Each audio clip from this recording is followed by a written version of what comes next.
SCHD is a long-term hold, that's for sure. That's the entire premise of the position. Own it, accumulate it, let the dividend grow, let the shares compound over decades. Selling covered calls on it might seem like it kind of contradicts that thesis a little bit, but it doesn't. But the way you sell those calls matters more than the fact that you're selling them. Done correctly, monthly covered calls on SCHD generate some supplemental income without interrupting the compounding. Done carelessly though, you can watch your shares get called away right before a dividend or right before a meaningful run, and you spend the next 6 months trying to rebuild a position you worked years and years to accumulate. Here's how I actually do this, okay? And let me explain what monthly covered call income on SCHD realistically even looks like, all right? SCHD obviously is a low volatility dividend fund. We know that. IV, implied volatility, tends to run between like around 15%, depends on what the broader market is really doing. And that's really modest, which means the premium on any given covered call contract, it's not large in absolute dollar terms, no. A monthly covered call on SCHD at a strike, let's say around 5 to 8% above the current price, might generate 30 to 60 cents per share, depending on where volatility sits. On 500 shares, 5 contracts, that's 150 to 300 bucks a month. On 1,000 shares, 300 to 600 bucks a month. Those aren't life-changing numbers, for sure. There's supplemental income on top of the quarterly dividend. The point isn't to maximize yield on SCHD through covered calls, okay? It's to collect meaningful additional cash from the position you're holding anyway without putting the position itself at risk. That distinction, right, supplemental rather than primary, changes every decision about strike selection and timing. Here's the framework that governs every covered call I sell on SCHD or any income ETFs. The primary objective is keeping the shares. Shares in SCHD compound through dividend growth. We know that the covered call is a secondary income layer on top of that compounding. The moment the covered call threatens the compounding by creating, let's say, a real probability of getting called away at an inopportune price or time, the call isn't worth selling, okay? This means the strike selection on SCHD calls is more conservative than on a wheel position where getting called away is the designed exit for us.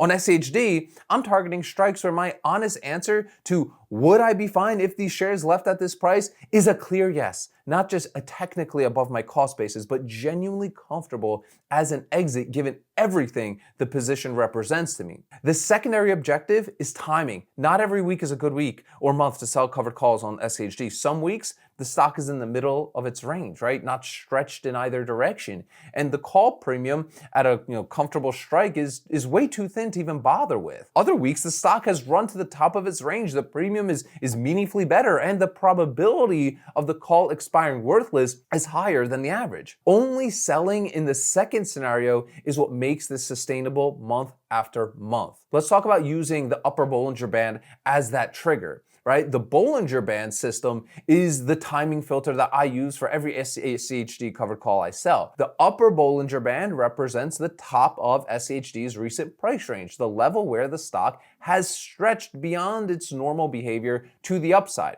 When SCHD is sitting in the middle of its range or below it, I don't sell calls. When it pushes up to or through the upper band, that's the week to look, at least at the options chain. At the upper band, 2 things are true that make the covered call setup a little bit better. First, the premium is relatively higher because the IV, the implied volatility, tends to tick up with sharp moves. Second, the probability of SCHD pulling back towards the middle of its range, which is what makes the call expire worthless, is higher than when the stock is trending upward through its middle range. I'm not predicting that SCHD will pull back here, okay? I'm recognizing that a stock at the upper end of its range is statistically more likely to retreat than to continue accelerating. The covered call timing puts that statistical tendency in my favor.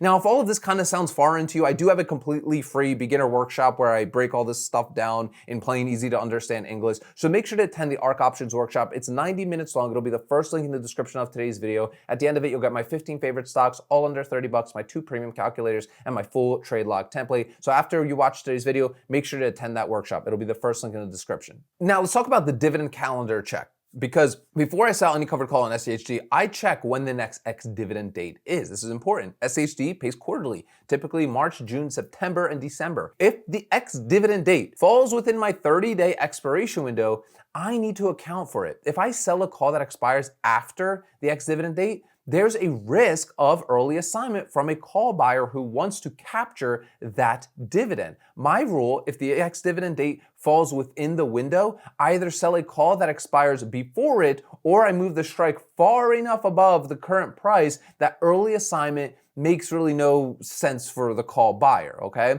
A call buyer only exercises early to capture the dividend when the dividend amount is larger than the remaining time value in the call. Set the strike high enough that the remaining time value exceeds the dividend, and early assignment isn't worth it. But let's talk about when shares do get called away, because it happens. Sometimes, despite conservative timing and strikes, SHD makes a strong run and the call ends up in the money. Shares, get called away. This has happened, okay? And my reaction has always been the same. Did I make a profit on the position?